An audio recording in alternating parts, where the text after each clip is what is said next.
একটা কথা বলি, অর্থাৎ মাছে চিনে না জাল, মানুষে জানে না কাল।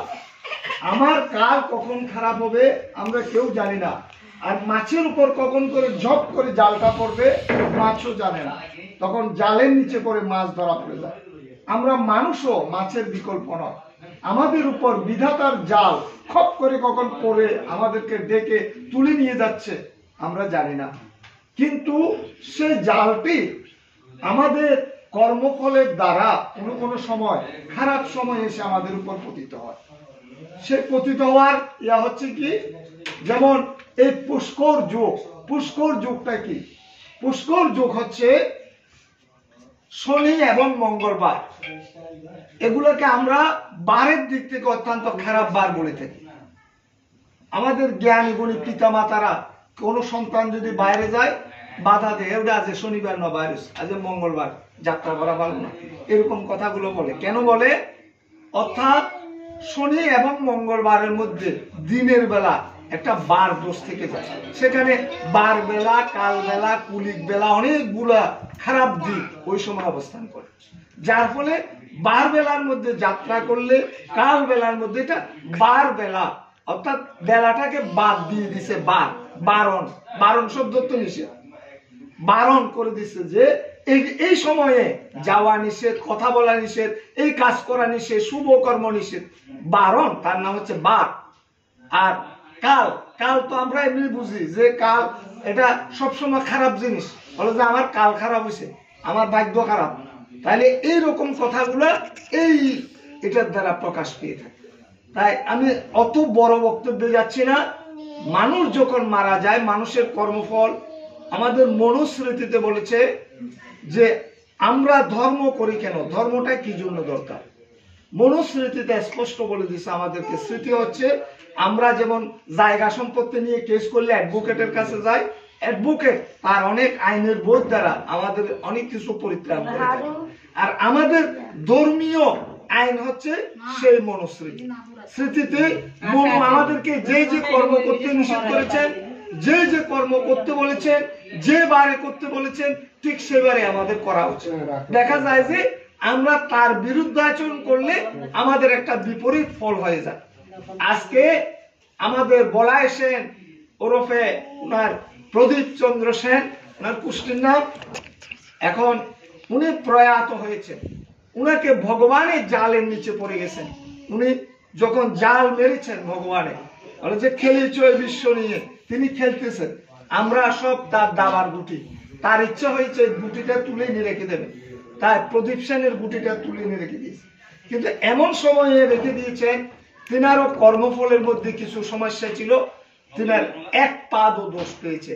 তাহলে ইয়াটা কি, এই যে পুষ্কর পুরুষটা কি, পুষ্কর পুরুষটা হচ্ছে এই কালের একটা শক্তি, এই যে বৈপরীত্যের একটা শক্তি। সে শক্তি ভগবান বিভিন্ন জায়গায় জায়গায় যারা ভালো কর্ম করে তাকে বিষ্ণুদূত নিয়ে যায়, যারা টুকটাক পৃথিবীতে জেনে না জেনে, সবাই যে আমরা একদম ধোয়া তুলসী পাতা, আমি যে ব্রাহ্মণের ঘরে জন্মগ্রহণ করেছি, আমি যে বিরাট পুণ্যবান তাই নয়, আমারও এক গাদা পাপ থাকতে পারে, তাইলে হয়তো আগামী জন্মে আমার দিকে হীনমতিতে জন্ম।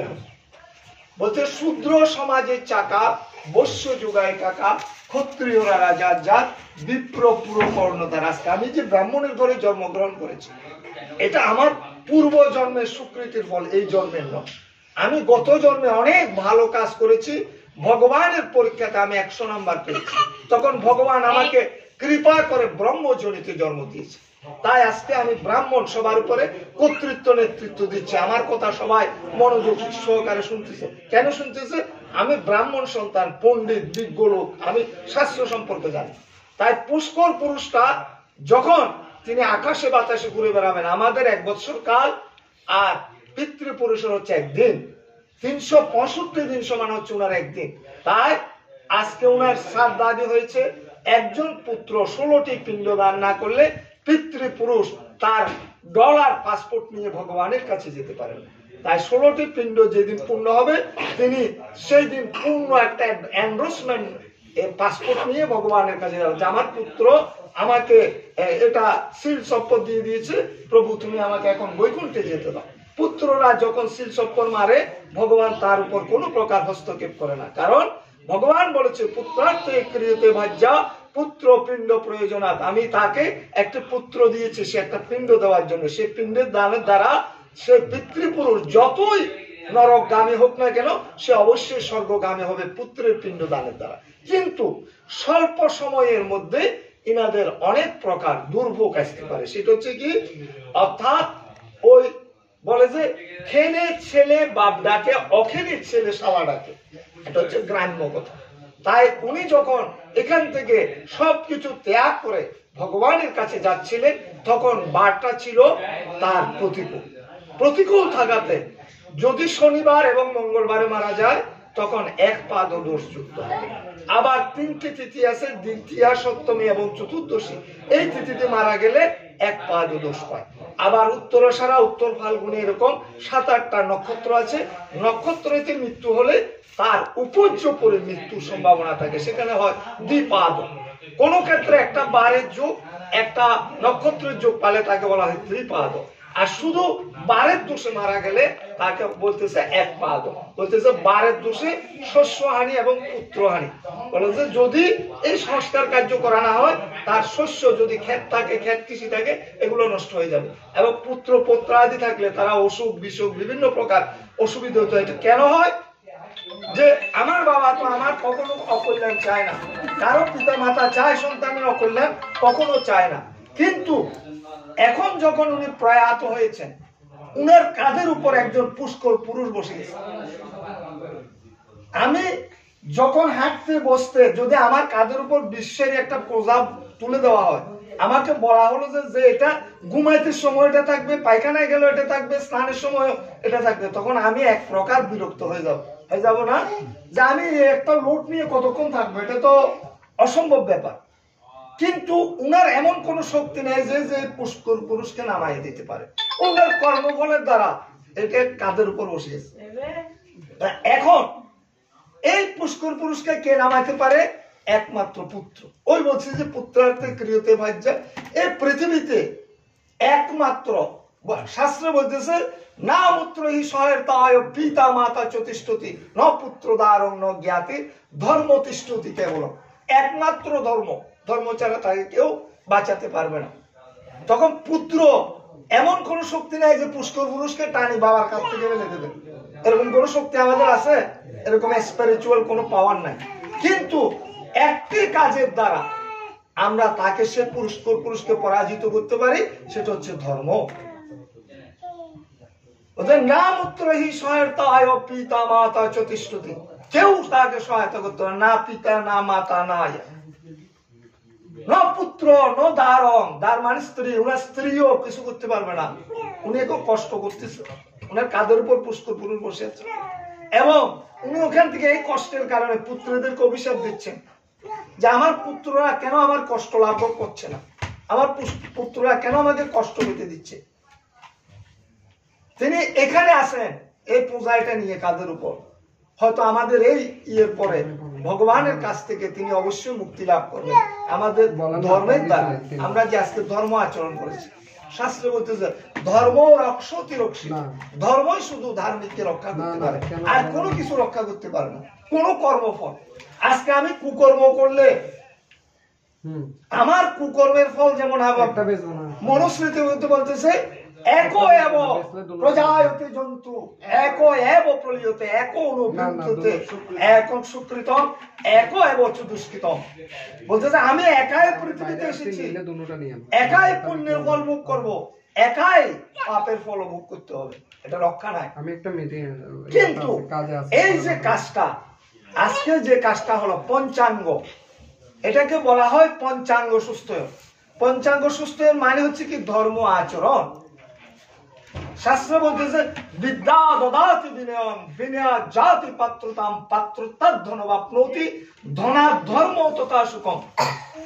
পুত্র যখন জন্মগ্রহণ করে আমরা তার শিক্ষার দিকে নজর দিই, আমার ছেলেটা মাস্টার ডিগ্রি পাস করবে, আমার ছেলেটা বিজনেস যাবে, ডক্টরেট করবে, আমার ছেলেটা ডাক্তার হবে, ইঞ্জিনিয়ার হবে, এটা কেন চিন্তা করি?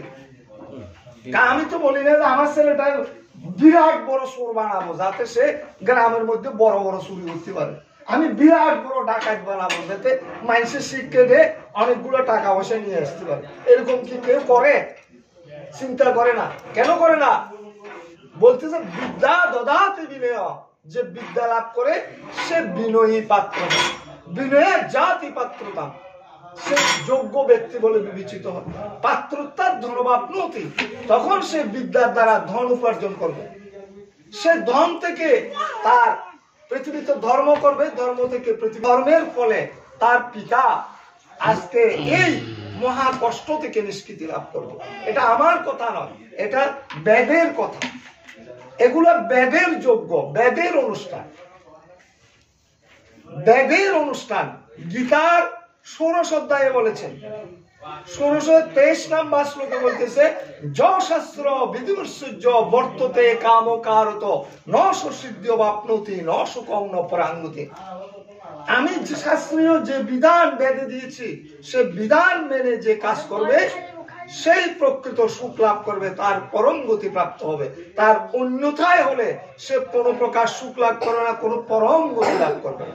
তারপরে শ্লোকে 24 নম্বর শ্লোকে বলতেছে, তস্মাৎ শাস্ত্রং প্রমাণান্তে কার্যা কার্য ব্যবস্থিত জ্ঞাত্তা শাস্ত্র বিধানোক্তম কর্ম কর্তুম ইহাংসি। এখন আমি যে কর্ম করতে বলেছি সে কর্মটা সুকর্ম হতে হবে। কর্ম দুই প্রকার, একটা সু একটা কু। কুকর্ম করলে তাকে আমি সুফল দিতে পারবো না। ভগবান বলে যে আমারও হাত পা বাঁধা। সুকর্ম করতে হবে। তস্মাৎ শাস্ত্রং প্রমাণান্তে, আমি যে শাস্ত্রের প্রমাণ দিয়েছি সে শাস্ত্রের প্রমাণ অনুযায়ী তোমাকে কাজ করতে হবে। জেনে বুঝে যখন তুমি কাজ করবে তখন তুমি তার 16 আনা ফল প্রাপ্ত হবে। তাই আমাদের মনুস্মৃতিতে বলেছে, যে ব্যক্তির পুষ্কর যোগ হয়, পুষ্কর যোগে মানুষ মৃত্যু হলে প্রেত ব্যক্তি অজস্র অজস্র অভিশাপ দিতে থাকে তার উত্তরসূরি। এই অভিশাপের কারণে, কারণ তিনি যে আকাশে বাতাসে ঘুরে বেড়াচ্ছেন, আকাশস্থ নিরালম্ব বায়ুভূত নিরাশ্রয় ইদং নীরম ইদং ক্ষীর ইতি স্নাত্তাইতং পিব। আমরা এগুলো জল দিয়ে থাকি, তুমি আকাশে বাতাসে আসো, তুমি নিরাশ্রয়, তুমি জল পান করো, দুধ পান করো, তাকে আমরা সান্ত্বনা দিই। আজকে তিনার বিপদ, তিনি এক পুষ্কর যুগে কাজের উপর একটা বিরাট পুষ্কর পুরুষকে নিয়ে আসেন। তাহলে এটা যদি পুত্ররা ধর্ম করে, ধর্ম একমাত্র ধর্ম রক্ষতি রক্ষিত, ধর্মই তাকে বাঁচাতে পারে, আর কেউ বাঁচাতে পারবে। এই পঞ্চাঙ্গ সুস্থয়নটা কি? পঞ্চাঙ্গ সুস্থয়ন, যেখানে একবার চণ্ডী পাঠ হয় সেখানে কোনো অরিষ্ট আসতে পারে না। যেখানে শিবের সেই রুদ্র জামুলক্ত রুদ্র চণ্ডী পাঠ হয় সেখানে বলতেছে যে মহামারী পর্যন্ত চলে যায় যে রুদ্র চণ্ডী পাঠের দ্বারা। বলতেছে একজন ব্যক্তি যদি 100 বার রুদ্রচণ্ডীকে ভক্তি সহকারে পাঠে, সে রাজ্য লাভ করে, সে একটা রাজ্য লাভ করবে যদি সে সত্যিকারের ভক্তির দ্বারা একটা রুদ্রচণ্ডী পাঠ করতে পারে। আর মা ভগবতী দুর্গা আর ভগবান বিষ্ণু, শ্রী বিষ্ণুর কথা কি বলবো, যত পরম দয়া, আমরা যা চাই তাই দিয়ে থাকি। তাই আজকে এই 5টি সুস্থয়ন হয়েছে, যেখানে নাম সুস্থয়ন হয় মধুসূদন জনার্দন মধুসূদন। শাস্ত্রে বলতে ঔষধে চিন্তিত বিষ্ণু। লাস্ট ফিনিশিংটা তুমি দাও। হ্যাঁ হ্যাঁ, ঔষধে চিন্তিত বিষ্ণু। আমি যখন ওষুধ খাবো তখন তাকে বিষ্ণু রূপে চিন্তা করে ওষুধ খেতে হবে। ভোজনে জনার্দন, হ্যাঁ, শয়নে পদ্মনাভঞ্চ। আমরা যখন ঘুমাতে যাই তখন পদ্মনাভ বলে ঘুমাতে হবে। আমাদের গীতায় 2য় অধ্যায়ে বলেছেন, ইষ্টান ভোগান হিব দেবা দর্শন্তে যোগ্য ভাবিতা তৈদর্তান প্রদায়ব্য যোগমুক্ত স্থান অবশ যোগ্য শিষ্টাসীন সন্তু মুচ্ছন্তি সর্বকিলিশ ভুঞ্জতে তখন পাপা যে পাচ্ছন্ত আত্মকারণাৎ। আমরা পদে পদে অন্যায় করে থাকি। এমন কি অন্যায়? আচ্ছা বলুন তো স্যার, এখানে যারা আছেন, সকালে আমরা যখন ঘুম থেকে উঠি, আমার স্ত্রীকে, আমার বোনকে, আমার মাকে বলি, এই সাদা, ঘুম থেকে উঠে মাত্র বলি, এই আমি দোকানে যাবো, সাবি টাবি নিয়ে তাড়াতাড়ি রেডি। যখনই আমাদের স্ত্রীরা রুটি এনে দিল, চা এনে দিল, জল এনে দিল, তাড়াতাড়ি চাবি পরে রুটিটাকে আমরা চায়ের মধ্যে দিয়ে গপ গপ খাইয়ে জল ঘট ঘট করে খেয়ে দুধ দিতেছে। দিনা এরকম, দিনা কি এরকম না, তার কোনো ব্যতিক্রম হয়।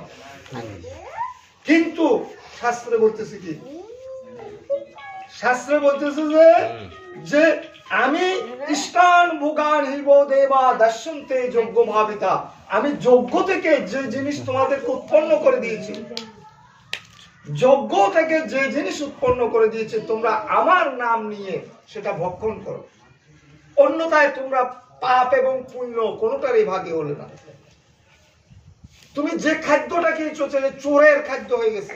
চোর যেরকম রাত্রে অন্ধকারে নিয়ে যায়, গৃহস্থ ঘুমায় দেখে না, তাই ভগবানও দেখতেছে না তুমি কি খাচ্ছ। এই জন্য আমরা যে কোনো এক গ্লাস জল খাওয়ার আগে ভগবান বিষ্ণুকে একটু স্মরণ করতে হবে, ভগবান শ্রী বিষ্ণুর নাম নিয়ে এক গ্লাস জল খেতে হবে।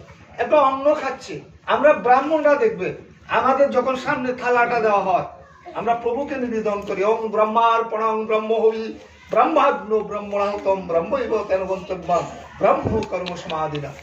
হে ব্রহ্ম থেকে উৎপন্ন এই অন্ন, ব্রহ্ম থেকে উৎপন্ন এই অন্ন, হে প্রভু আমি তোমার নামে এটা নিবেদন করতেছি, এটা আমি ভাত খাচ্ছি না, আমি তোমার নিবেদিত হবি, হবি মানে গৃহীত, যেটা আমরা যজ্ঞ দিয়েছি সেই ব্রহ্মার্পণং ব্রহ্ম হবি। আপনি যে ব্রহ্মার উদ্দেশ্যে যে হবি তৈরি করেছেন, যে অন্ন তৈরি করেছেন, তা আমি গৃহীত রূপে গ্রহণ করছি। তখন ঈশ্বর আমার উপর সন্তুষ্ট হয়, আমাকে আশীর্বাদ করে অন্ন গ্রহণে। আমি যে আমার পরমাত্মাকে, আমি অনেক ক্ষুধার্ত, আমাকে ভগবান যে খাওয়ার সুযোগ করে দিয়েছে। একজন ব্যক্তি যে 3 দিন খায় নাই, তার সামনে যদি এক থালা অন্ন দেওয়া হয়, সে খেয়ে কিরকম খুশি হয়। তখন সে ভগবানকে বুক মালিশ করতে হতো, প্রভু তুমি আজকে আমাকে এমন জিনিস দিয়েছ আমি মনে হয় 1 বছর করে পেয়েছি, আর আমাকে যেটা ভগবান প্রতিদিন দিচ্ছে, কিন্তু আমি তাকে একটু থ্যাংক ইউ দিচ্ছি না, তাকে একটু থ্যাংক ইউ দিচ্ছি না। এই কোভিডের সময়, তাই আমাদেরকে খাওয়ার সময় কি বলতে হবে, ভগবান বিষ্ণুকে নাম নিয়ে তারপর দিতে হবে। মীরাকে যখন বিষ দিয়েছিল, মীরা ভগবানের নাম নিয়ে বিষ পান করেছে, সে বিষ অমৃত হয়ে গেল। কেন হয়ে গেল? ভগবানের নামে শক্তিটা। আজকে আমরা যদি সত্যিকার অর্থে খাওয়ারের সময় ভগবানের নাম নিয়ে ভগবানকে একটু থ্যাংক ইউ বলতে পারি, তাহলেই আমাদের খাওয়াটা সম্ভব। তাই তোমাদের বাবা যে কষ্ট করেছেন, এগুলো বলতে গেলে আমি সারাদিন বলতে পারবো। গীতা, চণ্ডী, ভাগবত। আজকে যে ভাগবত কথা বলে, ভাগবত কি? ভাগবত অনেক বড় পুরাণ। ভাগবতের মূল কথা কি বলতেছে? ভাষ্যতে সর্ববেদেষু ভাগবত। 4টি শব্দ, 4টি শব্দের 4টি অর্থ। আজকে আমরা ছাত্রকে বলে স্টুডেন্ট, স্টুডেন্টের 7টি শব্দ আছে। একটা স্টুডেন্ট মানে সাধারণ জিনিস নয়, স্টুডেন্ট মানে অনেক বড় কথা। খালি ও ছাত্র ইংরেজিকে স্টুডেন্ট না, এটা এত বিজ্ঞানীরা স্টুডেন্টটা বানাইছে যে এর মধ্যে অনেক মাল মশলা দিছে, কিন্তু আমরা জানি না কি কি আছে মাল মশলা। এখানে যে 7টি শব্দ আছে, 7টি শব্দে গুণাবলীর দ্বারা একজন ছাত্র হয়। এখন লাঠি নিয়ে দূরে যায় বলে না। স্টুডেন্টের 7টি শব্দের মধ্যে এস এ স্টাডি, যে ছেলে লেখাপড়া করে না তা ছাত্র হবে না। পয়লা এস দিয়ে আরম্ভ করতে, এস এ স্টাডি, স্টাডি মানে লেখাপড়া করে। ট্রুথফুলনেস, যে সত্যবাদী, মিথ্যা